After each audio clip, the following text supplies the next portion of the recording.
Hey, what's up? It's the Theni.project. I'm back with another video on my YouTube channel, and I'm looking forward to starting podcasting soon. So I'm not sure if this is going to be my first video on podcast or not, but if so, welcome. And I'm coming with a very special video today.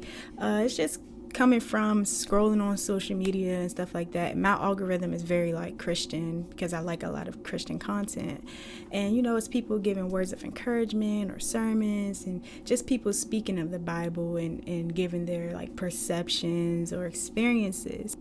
I realized how important it is to dive into the word for yourself, and so that's pretty much what this video is going to be about. So let's just jump right into it. I got my notes right here. So have you ever been watching a video on social media concerning the word of God, and they're trying to get a point across, right? When you're watching those videos, do you ever feel like, dang, I'm not hitting the mark, or dang, I don't do that, or wow, I'm really off?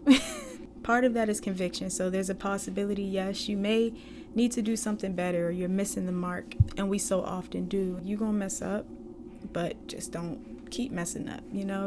Don't make it a habit to mess up. Don't plan on messing up.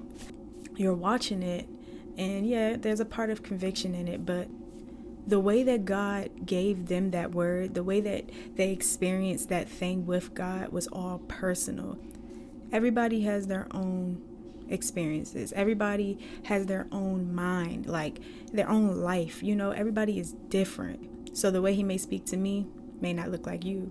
And so you have to do your own work. You have to seek God on your own. Let him speak to you directly. You can't always get filtered word or get a word through someone else's experiences.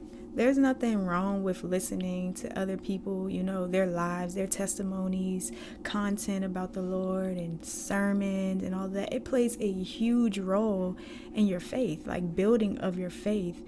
And you get encouragement by relating to others around you.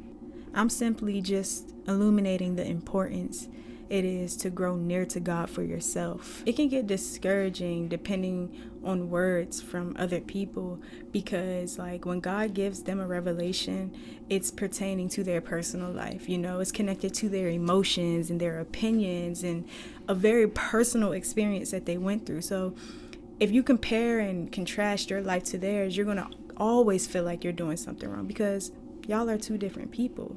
Y'all are having two separate, human experiences in this life. And there's a specific mold, a perfect fit within your relationship with God that you cannot, you can't fit their shoe in the spirit. You know what I mean? Your relationship with God is going to look different from the next person. So by depending on a word from someone else, you're missing out on what God has for you specifically. You won't be spiritually healthy if you're consistently ingesting knowledge from God through other people. That's their life. That's their conviction.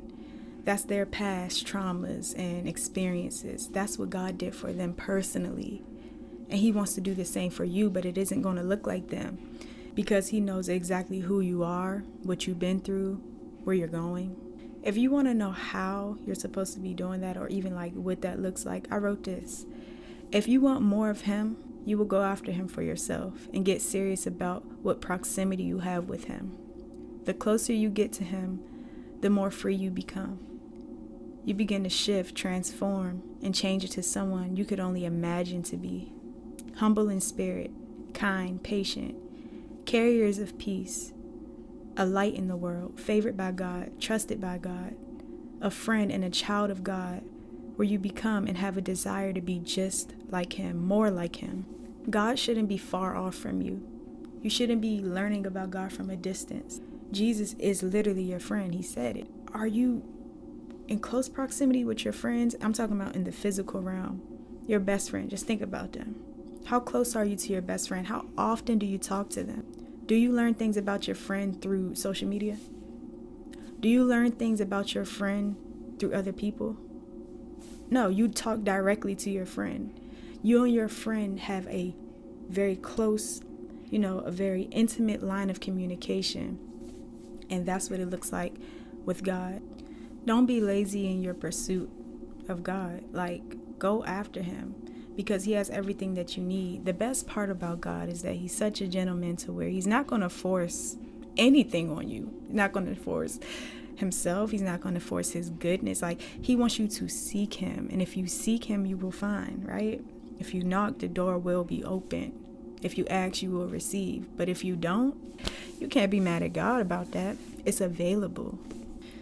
This subject matter plays a huge role. Like, it has a huge impact in why the church is the way that it is today.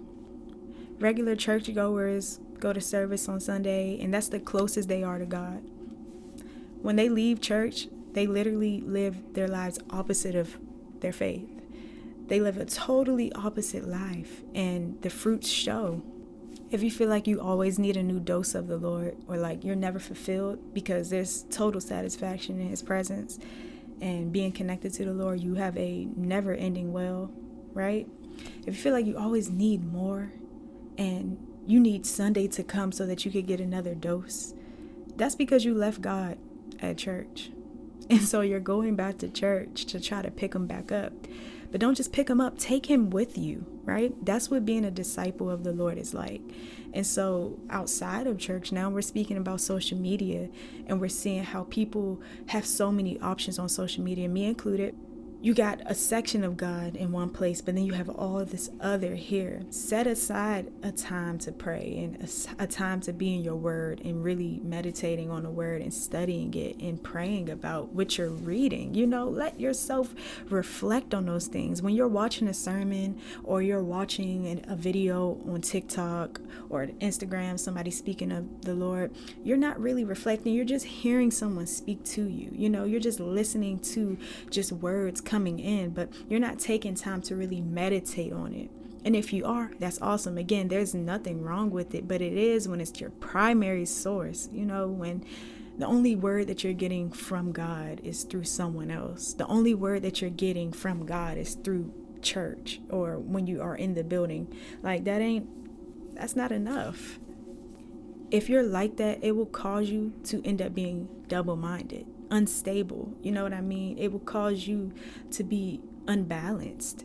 Like, you can't just have a little bit of God. If it's not all God, then it's nothing. If you're not willing to really submit yourself to the Lord, then you're really not benefiting anything, because what there is to benefit is the wholeness of the Lord, not just the piece. If you are partially following God, you have to understand that that's just a mask you're putting on. You may feel like you are this Christian who is pursuing God, and you may really love God, but there's a difference. When you're not fully walking with him, you're just putting on a mask. You don't really know God and love God the way that you think you do. Because if you really love him, the fruits will show. Your life will show.